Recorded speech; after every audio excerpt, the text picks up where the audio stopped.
Welcome to the REI Diamond Interview, your source for real estate investment jewels of wisdom with Dan Breslin.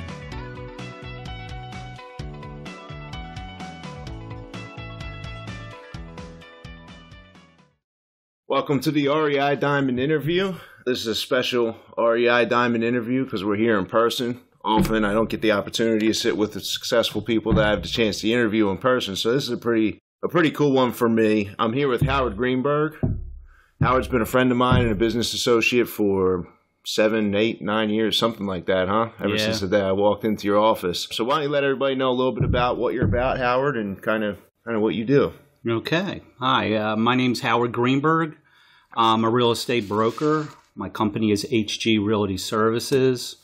I'm located in Northeast Philadelphia, Pennsylvania. I've been licensed since 1988, full-time since 1999. Been an agent and broker for the last 18 years, full-time. I manage right now 60 apartments and a few houses and a shopping center. And I mainly work with real estate investors and wholesalers like Dan. My early part of my career, I did a lot of REO brokering. Basically, I worked for banks and asset managers just in my local area, did a lot of broker price opinions. I made that a full-time business in itself, doing broker price opinions back in the day. I've also bought at sheriff sales, learned from other investors how to clear title. Then I did some rehabbing, and when I opened my office in Roxborough, that's where I met Dan. Me and Dan did wholesale deals together, and we did some rehabbing together. I was rehabbing when short sales were the thing to do. We bought short sales, and then we would rehab them and sell them. Being a broker was really nice because I was able to, list the properties and get them sold after we fixed them up and sold them, Speaking of short sales, so this is like circa 2015 for posterity's sake. Right. Well, I'm going back to the late 80s, probably early 90s into the 2000s. So the short sale market has changed, just so that we can kind of give a perspective. Well, yeah, the short sale market back then when the market it was like before it really turned, there was a lot of short sales starting to really go. And then when the market really took a downfall, that's all there was short sales. At that time, before the market crashed back in 2002, 3, 4, I was rehabbing and I was starting to buy short sales with another wholesaler and short sale negotiator. And I had a small team, a rehab crew, and we would buy them as short sales and then fix them and resell them before the market crashed. When the market crashed, I had probably half a dozen properties in the various stages of rehabbing and were on the market and probably owed close to $1 million out on the street. And my only goal at that point in time was really to get out without losing money. I mean, we all go into the real estate investing to make money, and we always look at the profit side, but it's rare that we look at it like we're going into a deal and are going to lose money. Nobody looks at that as much because we all expect things to stay the same or get better in the market. Prices certainly came up in the last few years, and rehabbing is back. Wholesaling is bigger than ever. Real estate is where it's at. And that's why both of our businesses are doing very well for now. But going back in those days, I was making a full-time living just doing broker price opinions. I was doing 6 figures a year with a small team of 4 of us. Most of them were family members. And when I had a restaurant, I also had some access to some of the guys who wanted to make few quick dollars, and it was easy to send them out with sheets and a system to be my eyes as well. But I was out taking 30 photos a day, coming back at home doing reports. We were doing 50 to 80 broker price opinions a week, and without slowing down. Eventually that market kind of dried up a bit when more competition got in. Other realtors realized they weren't able to sell properties so easily, list and sell them. So they looked into getting involved in doing broker price opinions. And really what that is, it's a glorified comparable market analysis. 3 actives, 3 solds. You upload them into the internet, upload your photos, and do a little report as is value. If you had to do an interior, it was we would give repaired information, what the properties needed to be repaired. And the gravy of that, the offset, was getting the REO listing, which occasionally I would get. So I would have a bunch of listings, but I basically did it for the BPO money. The BPO money was good at the time, and then as more and more agents found out about it and it was marketed through the internet that this is what you could do to make a good hourly rate, and some other agents who were thinking entrepreneurially decided to hire other people to help them at a low hourly rate to do the inputting. The pricing came down from $50 to $75, $100 a report, all the way down to $20 and $25, $30 a report. At that kind of money, with the price of gas going up and wear and tear on a car and the only certain amount of hours in a day, it became less and less profitable. I've been out of that business for well over probably 12 years. But I was able to expand into other areas of the real estate business. I still do a lot of listings and sales that are retail oriented. You know, I get a referral for a seller, a referral for a buyer, and put a deal together. I still do that. I don't do it as much because basically what we came here to talk about today is, you know, our relationship and how we work well together, because as a real estate broker who has a good understanding of real estate investment, I decided to gear towards working with real estate investors and wholesalers. And that's where my main focus of the market is today. I do not rehab like I used to. I help my existing buyers and sellers just find more property and sell their property. Let me ask you a couple questions here. Like, sure. One of the big things to understand about what I do. So I write the REI Diamonds newsletter. I create the interviews. I invite successful people here. But first and foremost, I mean, what it was for me ever since I was a little kid, my dream was to buy old houses, fix them up, and resell them on the market. That's it. I just wanted to flip property. And in 2010, when the market was jammed up, could barely make my living at that point in time. And I remember stepping back from, you know, wholesaling or thinking of myself as a wholesaler, trying to do those deals and refocusing all my efforts to fixing and flipping property. And that was it. I was dead set on fixing and flipping property. And then to find some of those opportunities, I had to supplement some of the marketing expenses and things of that nature by wholesaling a few deals. So first and foremost, I'm a fix and flip investor. And that's my function in the market, is to buy a property, fix the property up, and then create something that somebody can live in. We sell everything retail as part of my Diamond Equity Investments business model. And I think one of the biggest reasons that you and I get along is because you came from the investor background. You know, your father was building houses. You actually bought, fixed, and sold property. You were in the middle of 4 or 5 rehabs when I walked into your office and we met. So for me, you know, in the function as like a wholesaler or an investor, to come and approach a real estate agent or broker like yourself, it was important for me to understand or notice, for that matter, and I guess luck had something to do with it, that you happen to be fixing property up. You happen to be managing rental property. You happen to already deal with the REOs. I mean, you were doing all the things that the perfect real estate agent or real estate broker would be doing for an investor client like myself. So coming from the same background, when I went out, I took the seminars, Get Rich in Real Estate Fast, you know, No Money Down, kind of read Robert Allen's book and all those other things that all the investors do when we get started. And I remember I would try to develop relationships with real estate agents. I didn't know any better. So I'm running around, and it was like any person I ran into who was like getting their license or who was already licensed, and I would get set up on automatic searches, and I was wondering why I was spinning my wheels. I didn't seem to be able to get anywhere. So I'm like an ideal client for a lot of agents because I'm an investor. I don't make money myself off of the offers on the MLS. I don't buy a lot of property that's listed with agents. But take me or take another one of the high volume guys. I mean, who would be like one of your high volume clients that would be a good investor? I'd rather not say, because you don't have to say you could have the local market and whatever. But let me kind of give you an idea from my perspective and how I think why we get along and jive so well, and something to think about. First of all, any of you out there that are real estate agents or brokers, these are some of the things to consider that I'm putting out on the table. Okay, one, a real estate agent or broker should not be general. You can't be everything to everybody. So I suggest that you find that niche, that one thing that you really like and like to do. If you like to work with, high-end clients, over $500,000 properties, and I know agents that won't touch anything under certain dollar values, and that's fine. Okay, the commissions are big. My commissions in dealing with low end are smaller. However, that's not to say I don't make it up in volume. Okay, so pick a niche. If it's working with high end, if it's working with the average ordinary, cookie cutter house, row home, certain, if you work with, you may want to work with seniors. If you're older, you can relate.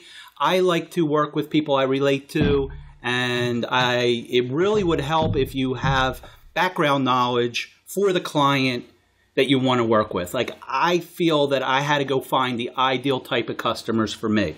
The ideal customer for me is obviously investors that buy over and over and over again. And it's something to consider. I don't have a lot of clients. I have a few large clients that buy a lot of property, an insatiable appetite for property. Okay, they're not buying one this week and one next week. Although there's nothing wrong with selling 50 houses a year. Okay, but the type of client that you may want to consider, if you could handle it, because it's work. Okay, it doesn't get handed to you. You have to work for it. Is a type of customer that could give you 15, 20 houses in a month to sell, okay, or to buy for them, to help them buy and find, okay? So my combination is this. I help investors who have all cash, quick close, and have all the ideal characteristics, we'll get into that in a minute, and buy multiple deals, okay, on one hand. And then I have sellers, and my ideal seller is not the investor that wants to buy, hold, or necessarily buy, fix, and sell, although I have a few rehabbers that I work with that just buy, fix, and sell. My bigger clients are the buy, fix, and hold. They're long-term investors, okay? And they're the insatiable ones that will buy anything in their criteria, okay? And knowing that customer helps me find them those properties. As far as sellers in this business, I like working with wholesalers. And the reason for that is it's simple. They have property to sell. They have their buyer list. Dan has a large buyer list, but on top of that, by working with me, we expose that to the entire market. But there's one little catch to that, okay? That would be, Dan doesn't want to spend he wants to spend his time finding more deals and selling his deals. A lot of real estate agents don't understand the wholesale process. So what we'll do is we'll list them on the multiple listing service and expose it to agents that have buyers in certain areas that want certain type of property that Dan would never be exposed to, okay? I get to earn a commission, but also I get the ability to explain how a wholesale deal works, because they are a little bit more, they're different than a traditional deal when you're dealing with a buyer and seller. And if you don't, it's not like, we don't have enough time for us to sit and explain the technicalities of it, but I highly suggest, you could buy Dan's course on wholesaling, or there's plenty of, real estate investing courses that are being sold on the internet. But you can hit Bigger Pockets. BiggerPockets.com is a great free resource for plenty of articles and plenty of takes throughout the country. But understanding the technical part is one that's just just some knowledge that you would need to acquire. I happen to know wholesaling because I was doing wholesaling back in the day too, when Dan, in a different sort of way, Dan introduced me to the way that a typical wholesaler does it. I was doing something slightly different, but similar. I never really got involved until, in the way it's traditionally done, till I met Dan, and Dan showed it to me. And I knew about it, but I was too busy with my other businesses to really spend the time and get involved. I kind of learned when I was working with Dan. So there are a lot of benefits for a real estate agent or a broker to work with both buy and hold investors, okay, because they'll insatiably buy property, especially if you know their criteria. I wrote down a little bit of characteristics before we came here. I took some notes on what we were going to cover, and I wrote a few things down. So can't remember everything, but they buy multiple deals Whereas the typical retail buyer will only buy maybe one every couple of years, and you can keep marketing to them. And yes, eventually they'll list, and maybe they'll list with you and do it that way. But investors will buy multiple deals. They only care about the numbers. They typically, a really good ideal customer is someone who knows where they want to buy. I'll give you a small example. I have a very small brokerage. It's only me, my brother-in-law, and a couple other agents. My brother-in-law happens to be one of the busiest agents in the city because he works with a very, very large client. He knows every block in the city where that investor will buy, what he'll buy, what he won't buy, what he'll pay in price, what he won't pay in price. Okay, and some of the areas of the city are large, so it takes a while to understand and build to that. But he knows exactly what that client wants. Is that his only client? Is he pretty much specialized in working specifically for this large client? Because I know who you're talking about. Right, because we both work with that person as well, and we've done deals with them. And it is not his only client, because here's another thing to consider. When you're working with a large buyer such as my brother-in-law works exclusively for this one buyer. That's his number one client, okay? So if you're that large investor, you would love to have an agent who brings you 80% of your deals. The other 20% are he buys from wholesalers, just like Dan. Yes, he has other investors. Why? Because there's many a times that he'll find a great property. That person may not want to pay what the market rate or what somebody else, like another agent, might outbid him on that particular property. It's a hot property. So yeah, if he brings it to his VIP buyer first, and then it's not quite for whatever reason, it's not perfect for him. Yes, he has a few others that are large investors to go give him a call and say, hey, get over and see that property. It just makes sense. If you're a wholesaler, you're not going to have one buyer on your list. You're going to have as many potential buyers as you can. Some are going to buy multiple deals, 10, 20, 30 deals a year from you if you're a good wholesaler. Mm-hmm. But you're always going to have that onesie, twosie guy, the guy that just wants the one, and then maybe in a couple of months another one. You're still going to market to that person, but who are you going to call first? You're going to call, if it fits under the criteria of that buyer, you're going to call him first. Yeah, I like to refer to them as my VIP buyers because I know where they buy. I know they're easy to deal with. They know the process of a wholesale deal. So they're kind of my VIP buyers that get a phone call before it goes out to the buyers. And the other thing is, in most cases, and you don't have to go to this extent, but it's something to keep in the back of your mind. Okay? Usually a good real estate investor that has an insatiable appetite in buying up, the city, and he'll run out there and he'll see that property. He'll see 5 or 10 if you send them there. However, usually they're also very busy and can't always get to them. My brother-in-law provides additional services, and so do I to my out-of-town multiple buying whole clients. What we do is we'll go into a property as soon as they hit the market or as soon as we find out about them. They're not always on the MLS. Okay. Another reason why I like working with wholesalers is I do get off-market deals that the average agent who does work with investors won't find out about, that I could bring to my client. We go in there and we take pictures of the property. We take detailed notes. We know how much it costs to rehab a property. So when we come back with that information, we email the pictures, email the amount of work it takes to that client. It's sort of like doing the CMA without having to write it all up in multiple papers and send it in. Yeah, so and I think it's key, too. You're talking about something so simple as photos, yet I can't tell you, once, twice a week, I'm getting somebody who calls me up or they send me this detailed email and they're trying to describe what work is needed in the property, and I ask, okay, send me over some photos. Well, I just didn't take the photos. It's like something so simple. We take photos at every room, all the damages. How do you send them by email? What do you do? What's the exact process? Google Drive, Dropbox? Well, how do you send 35 pictures to somebody? How do you send 35? This is how I do it. I don't recommend you use your phone because it's just too difficult. In a pinch, if you needed a picture, I could take something and email it or text it. What I do is I take a digital camera that has a card on it. I take all my photos. I label my sheets. Like I'll go out with a detailed sheet on the property, go out to the property, make my notes, label it number 1. It's a very simple process because I might be seeing 5 or 6 or 7 or 8 that day. Okay. And then I go back to my office. I have a laptop and a large screen, and I, pop the little card into my computer, and my computer recognizes that it's some type of storage disk. And then I copy all the photos from the disk into folders, one for each property. I label the property folders. So although I may have taken a couple hundred photos, because every property, you might have 50 photos a property. It's not uncommon. Maybe you don't need as many. It depends on the property.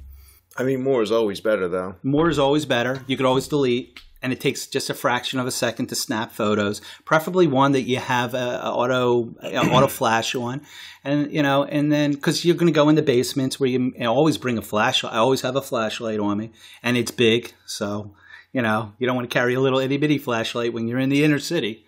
Okay, so flashlight, digital camera, gun. No. Sometimes. There's many times I've thought about it and would have felt more comfortable, but no. I do recommend if you don't feel comfortable in the area you're at, call somebody, let them know where you're at, what property. Have you ever had anything crazy happen? I've texted people, I'm at this property at this time. If you don't hear from me in the next 5 minutes, 10 minutes. I've gotten these calls before. Yes. From Howard. Yeah. Well, it does happen, because like I said, I mean, some people feel comfortable in certain areas. Some people don't feel that comfortable. Okay, my buyers, they love the areas. Okay? So have you had anything crazy ever happen in a house? Is there any funny stories? You run into a bum in the closet or something like that? Well, no, but I have had one of my mentors and good friend. He did go he's where I learned the sheriff sales. He went into a property one day and he fell through the floor into the basement. And he's a big guy. He luckily had his phone on him, was able to call for help. So you never know what you're walking into. So you always have to be careful. And you always need to have your phone and preferably have somebody with you. But you can't have somebody with you all the time, Yeah. So I take my photos. I get them on the disk. I put them into different folders on my computer. I label them.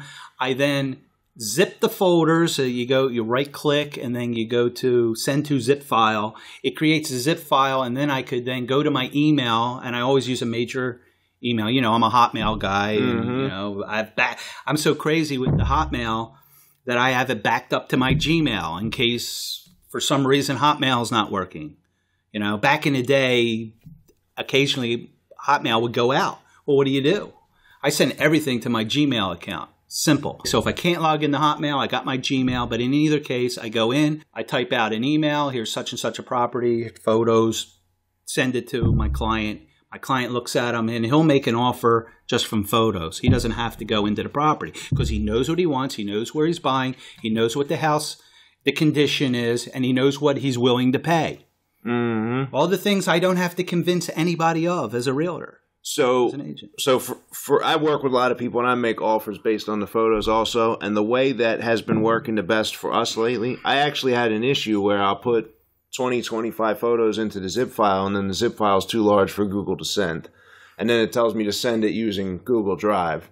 So I prefer that when somebody's sending me the photos now, they load up 25, 30. I have one guy in Chicago that sends 100, 150 photos for each property. And it feels like I am in the living room of the property going through these photos, but he loads them all into a Dropbox file and sends me a link that I can look at the photos. And then anybody with the link can also look at the photos. Okay. So if I have to send it to one buyer, I can send a link. I can send a link here. I can even upload that to one of my web pages, and anybody can now look at it. Exactly. And here's another trick for you too. I mean, it's just offbeat here. We're just kind of diving a little off in the direction. I have a client, the same client that I took photos for, he happened to be out of the country at the time, and he couldn't access his email in a zip file. He couldn't open it up. Maybe he tried to open it from his phone. I don't know. But he said, I can't see them. And, with properties, you got to make decisions quickly. He wanted them. I'm saying, how the heck am I going to be able to get him photos? And I said, you know what? I got a great idea. I have extra Facebook business pages that I rarely use, right? You ever have that page that you just stop using? Yeah, you thought it was going to be this great idea. Right, that's a great idea, and all these people are going to come, and then nobody comes. Well, anyway, I literally did that. I uploaded all the photos into a Facebook fan page. I told him to like the page, and as soon as he liked the page, boom, all the photos show up. And he was looking at it from his phone because everybody who has a smartphone with the little Facebook app hits their Facebook. He's sending pictures of all these exotic things. And, you know, it clicked that I should just send them right through Facebook. And I did. And he got them, and he was able to make the determinations he needed to on a property while he was literally halfway around the world somewhere at a different time zone, but instantly for us to communicate. Nice. So you just think a little out of the box creatively and, you know, to get the job done. But the point I was trying to make is this is an extra service that we don't even charge for. Do you know that my brother-in-law, in working with a lot of REO agents for his client in order to get these properties from other agents, offers the other agents, hey, you got a bank-owned property. I know you got to do monthly marketing reports. I know you need to know the latest status of the property. He'll not only take the pictures for his client, he'll send them to the listing agent. Why?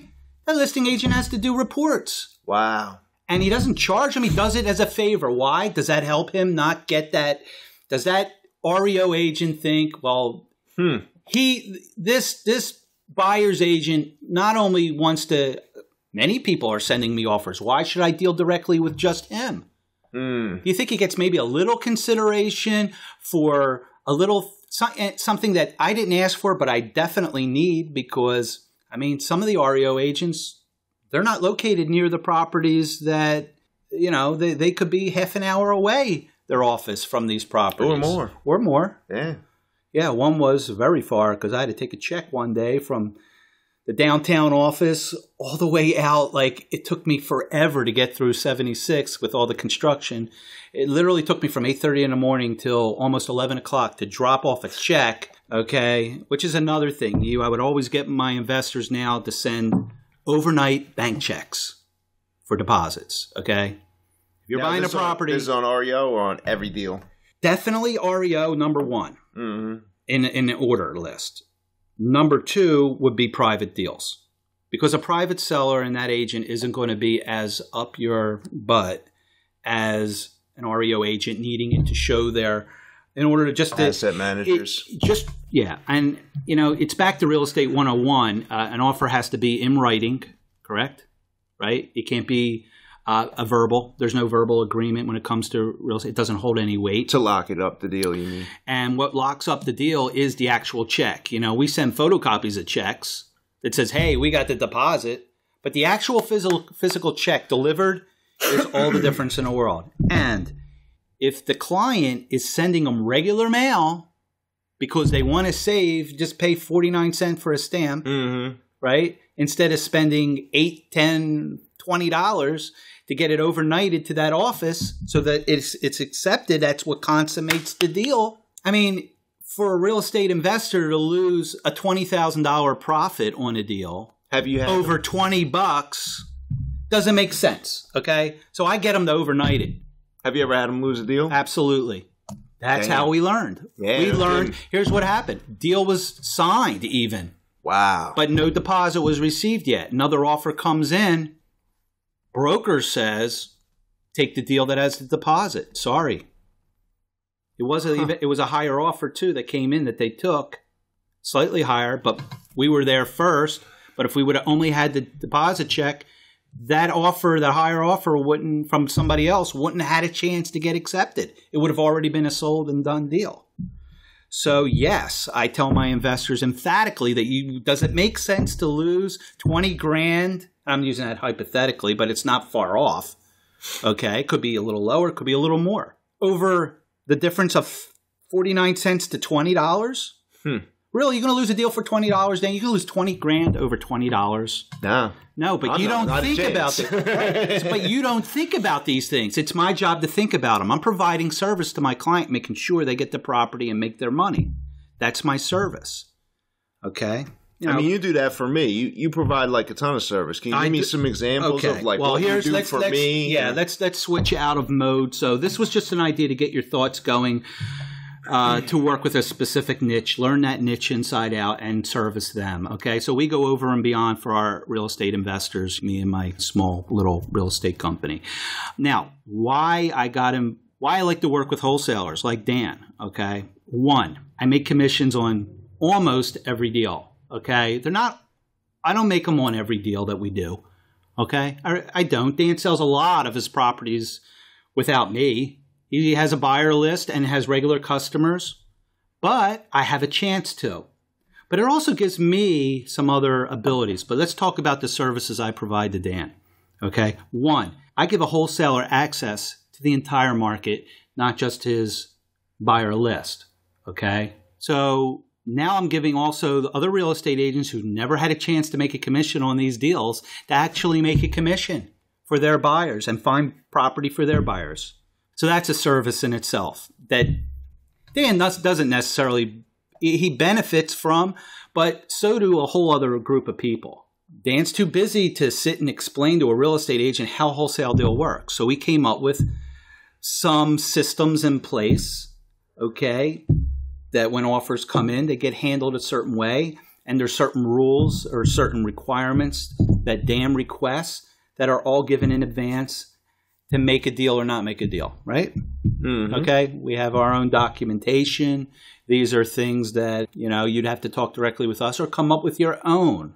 So I explain how a wholesale deal is worked. You believe that there's been people, real estate agents in this business for 20 years and never was involved with an agent who had a wholesale deal. And I know I'm not the only agent broker who are listing wholesale deals. I see it all the time in the MLS. You could tell by the wording. You might see equitable owner under the name owner in the MLS. So I consummate and go back and forth between, and sometimes it's just text to Dan, okay, with here's the offer. And we already know that most of the terms are already worked out in advance because that's the system we have. Okay, so it's really just about price and settlement. Dan gets it right away. If everything's agreeable, I send over the contracts. I don't even let an agent waste their time writing documentation, writing offers up, unless they want to or they're determined to. And sometimes they insist. They insist. Sometimes they insist. Don't give me a verbal. A verbal doesn't mean I like to save. I'm all about saving time, okay? If I could save another agent time because... And a tree. And a tree, all that paper and time to scan, reprint it, scan it, send it. Give me the number, and then I'll say, okay, write it up.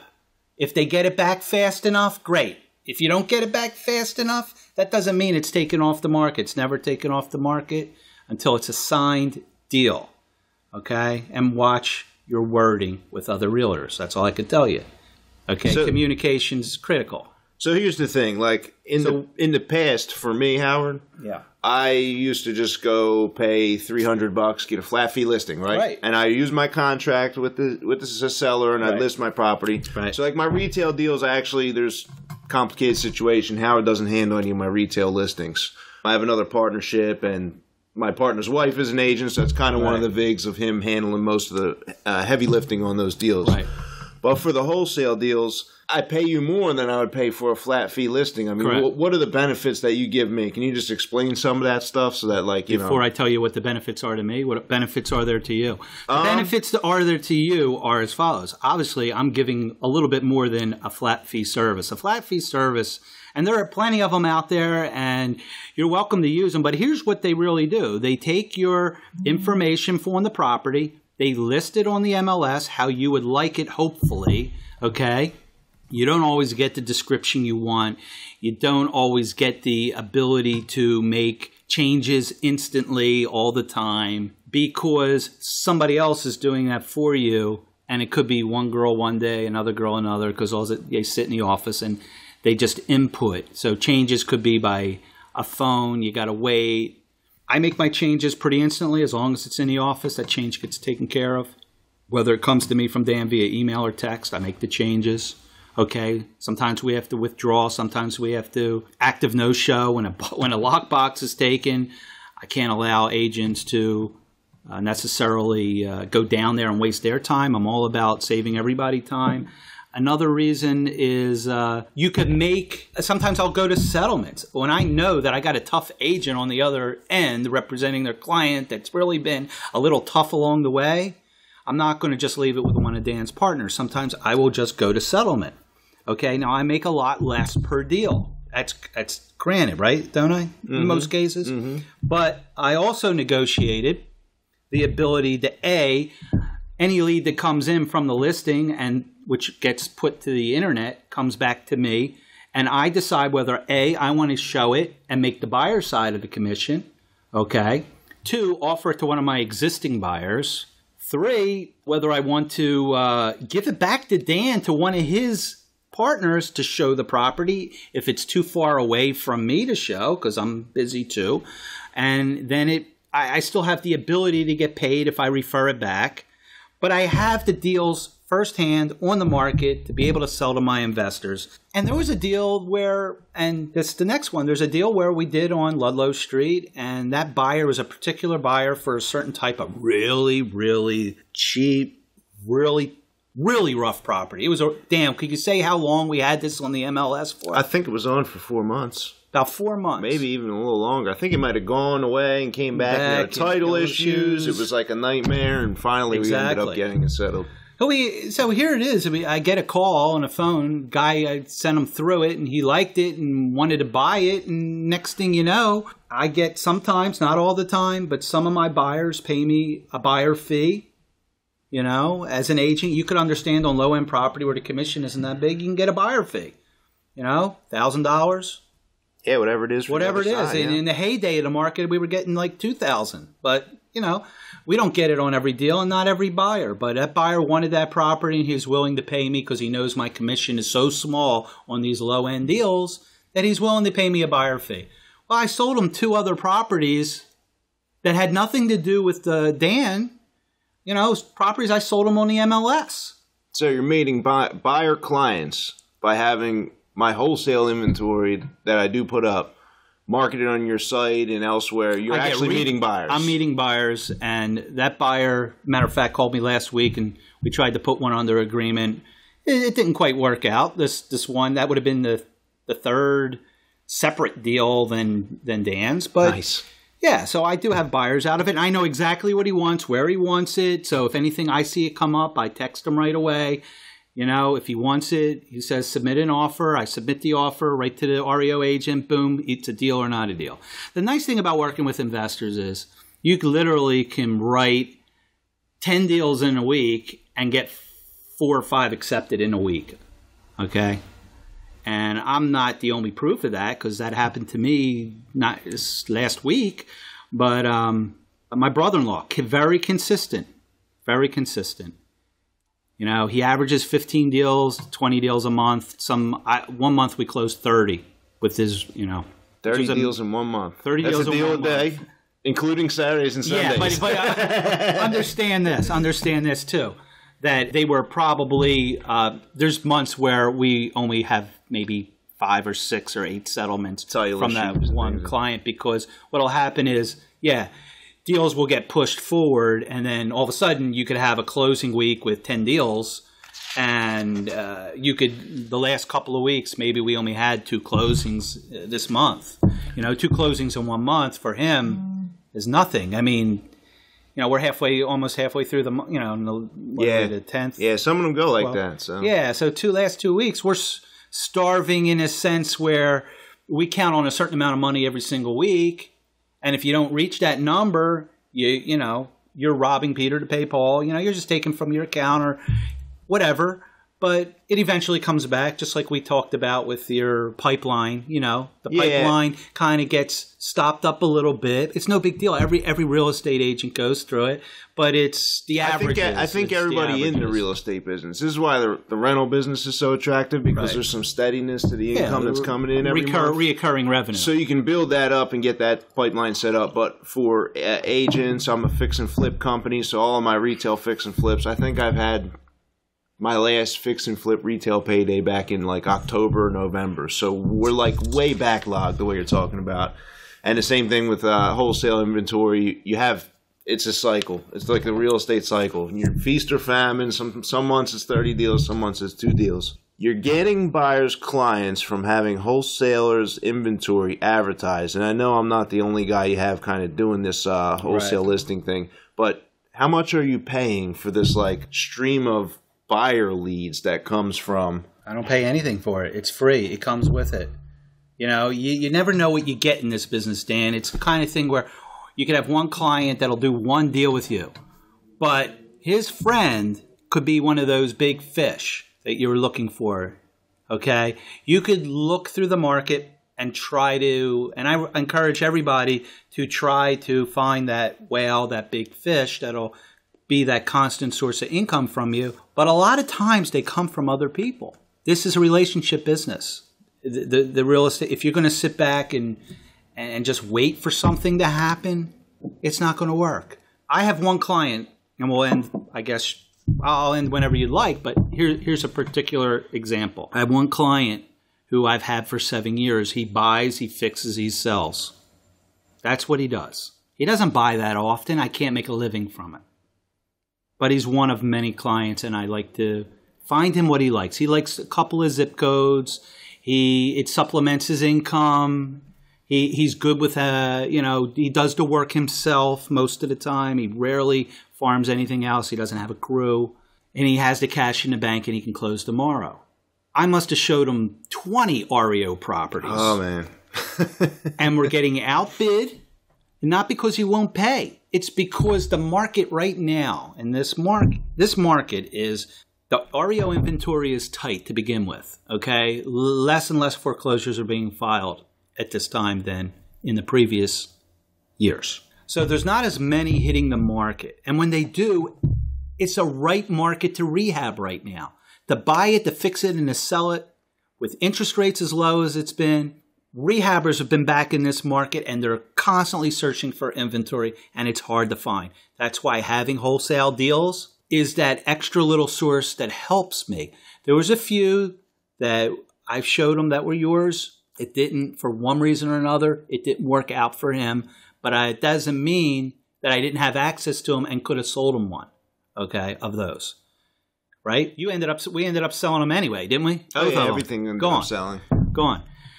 Anyway, what I did was have one of my wholesalers take a whole bunch of flyers. I say, I want you to hit this particular market with your flyers. Go into this market. Get your signs up. Go talk to the neighbors. I provide them the flyers to several wholesalers.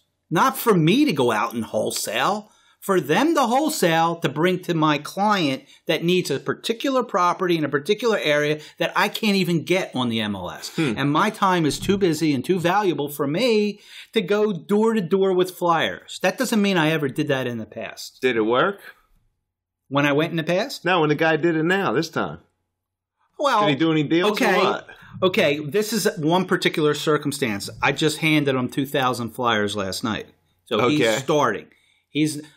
But I don't know if you remember, I may have mentioned to you a couple of weeks ago, I sent another wholesaler several thousand flyers to go to a particular area that I have my New York buyer buy. He buys in this one particular developing area. I sent him right knowing I gave him the boundaries.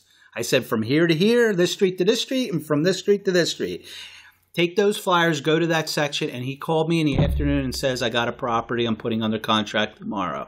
So there you go. So I got him a whole... Oh, it works. Oh, it absolutely works. You know, I guess maybe I should be out there with some flyers going door to door because I know I'm going to benefit by losing some weight. I have a couple of pounds I'd like to lose.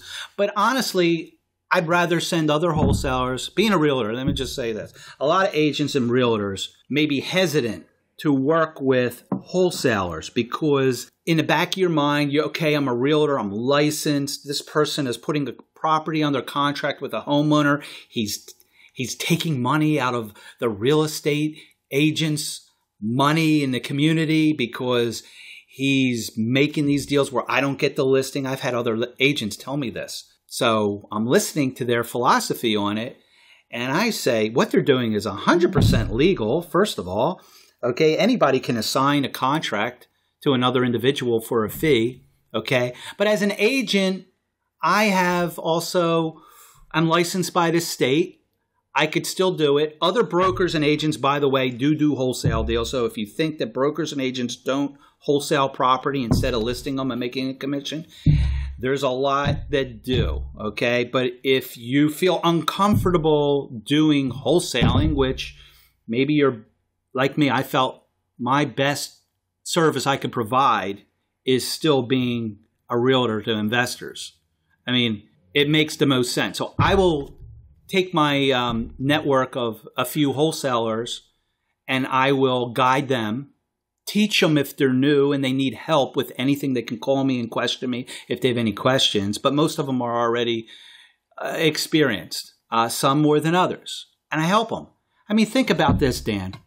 For me to make a flyer, I take a flyer, it's like a Word document or a PDF that I created. A simple one-page, 8.5 by 11 sheet of paper that I will go out and I'll spend anywhere from $9 to $13, depending on the weight, for a gold, yellow, pink piece of paper, printed on black and white. I was doing color, but black and white seems to work just as well. And run off several thousand copies on my printer and hand it or meet somebody on the street and hand them a bunch of flyers so they could make money and me help my clients find more property that I can't get from the existing sources through the MLS is a win-win situation. What does it cost me? It costs me what? Maybe I spend $30, $40 for the day. That's nothing. And I'm not even walking door to door, although I need the exercise. They're doing it and they're making money and I'm happy they're making money. I'll make my money from my buyer. Okay. Or maybe the wholesaler will offer me something, but my buyers typically pay me a fee. Okay. Anyway, they do. They pay me if I'm not bringing them something that I'm making a commission on. So everybody's happy. I don't see. It's just me trying to be a service to all parties involved. Just what little thing can you do? How can you separate yourself from the next realtor? I mean, how many realtors will give somebody else, and these guys love it. My wholesalers, they don't sit there on their computer. A lot of them you would consider like a street hustler. Someone who will sell cars on a street, which some do. I don't know if you know that in the inner city, guys will go to the auction, they'll buy a car. It'll sit on X street. They have some on every street. Yeah, I've seen them around. You've seen them? And they'll sell a car to someone in the neighborhood, and they don't own a car lot, and they're not a dealer. These guys they want to make money just like everybody else does. And sometimes, as you know, the characteristics of a wholesaler, the ones that I've worked with they want two things. They want speed and price. Speed and price. But they're willing to give up a little bit on price to get the deal done. And they're definitely willing to share wholesale fees. Not all of them. Not all, but some will. And a lot of them, if you see the inner networkings, work with other wholesalers. So sometimes the deal that I could be involved in may not be that particular wholesaler's deal, but he'll get the job done, which means my client gets a property, access to additional properties that a wholesaler may not already have. I'm not saying they all do that, but definitely they want a deal that's going, and the buyer has to close. That's another huge requirement that a wholesaler wants. He's not going to put it under contract with just anybody. He knows that his reputation is on the line. Okay. So if any of my investors buy from a wholesaler and don't close, that's a big problem to that wholesaler. And it kind of tarnishes a little relationship I might have with a wholesaler. Mm-hmm. So it's a balancing act. It's not just me. It's the agents too. You don't want to hurt a relationship with a REO agent who you keep bringing property to, and then all of a sudden your deals start to fall apart. You got to make sure that your buyers, are strong enough to do what they say they're going to do. They're going to close. But it happens. It's a rare instance where it happens. You may have had it in the past where they don't all close for whatever particular reason it may be. That's why you don't count your money until you never count it until you get settled. Right. Yeah, everything is done. So, well, that's pretty cool. We'll recap pretty much. Basically, this was, as you probably realize, I'm pretty much Dan's exclusive, realtor when it comes to listing the wholesale deals at this time. It could change, but for now and for the last couple of years, we have a very good working relationship. And I encourage any agents and brokers to consider working with wholesalers because they're not going away and they're a part of the market, and your clients could benefit as well as yourself from working with wholesalers, for one. Two, I just wanted to give you an idea that working with investors really has its benefits. It's not for everybody, but it was how I was brought up. I was in the real estate investing when I got started. I still am. I love it. I don't necessarily rehab today. I have a lot of property management that I deal with and people who help me do that, as well as my only job is to try to, offer a little bit more service in certain areas to the real estate investors and to the real estate wholesalers. And I encourage you to consider doing the same or find your niche that works for you. Dan? Do you have any other final words of wisdom for realtors in working with or choosing the right wholesaler? I mean, are there certain wholesalers that a realtor would want to avoid, or any other jewels of wisdom? Yeah, of course. This is a people business. So I take people on their word at first, and I see how they perform, whether they're going to do what they say they're going to do or have what they say they're going to have. And I'll try working with them. If I see that there's, some ethical issues where maybe there's something they're not telling me that I find out that isn't, not as mutual. And they feel the same way too. There are some really good wholesalers where ethics are sometimes more important than the money, because when you put a deal together with someone, you want it to be a long-term relationship. So they look for long-term relationships too.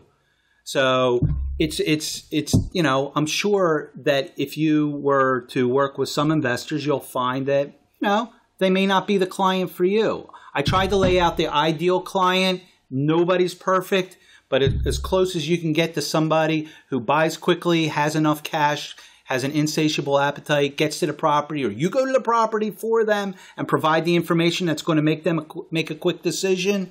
Okay, get your offer in and get the deal. The easiest part of the deal is getting it written in. Okay, that's the easiest part of any realtor's job, really. The rest is taken care of. And so, I would say look and give somebody the benefit of the doubt in advance, give them a chance, and you'll decide whether it's worth continually working with them or not. Okay? I'm not perfect. Dan's not perfect. I know I've made some mistakes in the last 6 months alone. Dan doesn't hold them against me. He's about moving forward. And that's the kind of client I like to work with, because they can't expect you to be superhuman. You're normal like everybody else. You try your hardest. Occasionally a mistake is made, whether it's in timing or a communication or something. But honestly, the wholesalers are mostly, like Dan, are easy to work with. The right investor is easy to work with. Do you ever get upset about a client? Yeah, you go talk to your wife, girlfriend, go to the bar, talk to the bartender. Blow off the steam, go to the gym or whatever. Guess what? If there was any ideal, easy business, we're all looking for that idealism. Nothing is perfect. This is like any other job. It's hard work, but there's a lot. It's rewarding. The money is certainly worthwhile. Nobody can hire or fire me, with just one client. I determine my own hours. That's one of the benefits of real estate. But you know what? It's been fun. It's been a great ride. So I encourage you to, do the same. If you have any questions, feel free to call Dan or myself. And if we can help you out a little bit, we'd certainly help you. I have had other calls from people who see what I do, and they've called me on it. Competitors. Didn't bother me. I told them to help them out. Why? Because, what goes around comes around. It's karma. It's, if the minute you're closed-minded and just want to only help yourself, you're never going to make it, whether it's in real estate or any other business, okay? That's just not how the world is today. Not if you want to succeed. Agreed? Yeah, absolutely. Okay. Yeah, you mentioned mistakes and you mentioned the ethics. And I think it's important to be a man of your word in this business. And if you tell somebody that you have a deal, you got to do your best to keep the deal. Just last night, and this wasn't a deal that you're involved in, we had a multiple offer situation over the weekend. Again, which they're wonderful things to have. But like the week before with us? Yep. So we had a $25,000 deal that we accept. Right. The assignment is $25,000. Right. And then after the deadline, we get another offer that was $42,000. Oh, my gosh. Yeah. Wow. That's a $17,000 standing by our word. We never know what kind of offers we're going to get. The offers range from like lower than the contract price, where we're making no money, to like sometimes, you hit the numbers right and somebody's willing to pay, way more than what everybody else is willing to pay. And it's kind of that fluctuation where we earn our biggest deals. And when I explain to realtors, I always like to use the bigger numbers. Let's say it like it is. I don't know. I rarely know the numbers that Dan contracts properties for. That's not important to me. What's important to me is, what is a buyer willing to pay for this property?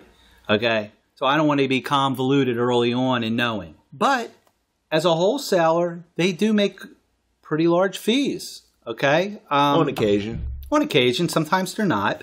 But I use an example all the time. So I say, well, if your client is willing to pay $25,000 for this property, all right, my client, a wholesaler, may have this property under agreement for $1, $5,000, $10,000. So let's just use the example. If we have your buyer wants to pay $25,000 and my wholesaler has it contracted for $10,000, there's a $15,000 fee that's going to be paid to the wholesaler, and less certain expenses out of that. So they know going in, okay, that what the important part of the contract of the transaction is, what is the buyer willing to pay for this property at this time? That's it. What is he willing to pay?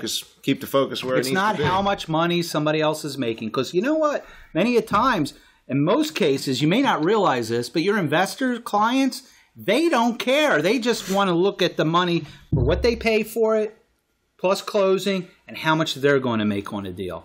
Because the retail number is going to be much higher after the rehab. And if they do care, you want to make sure that you keep the focus where it needs to be, and that's the profit and what they believe is the right price for the property that they are willing to pay. Absolutely. Keep the focus where it needs to be. Cool.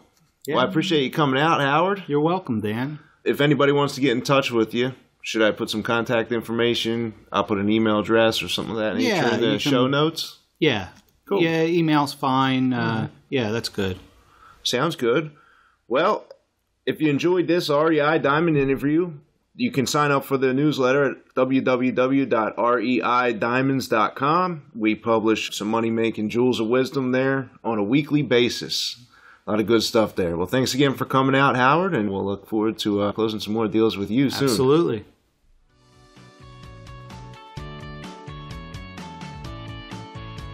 Thanks for listening to the REI Diamond Interview. To receive the REI Diamonds newsletter and interview monthly, sign up now at www.reidiamonds.com.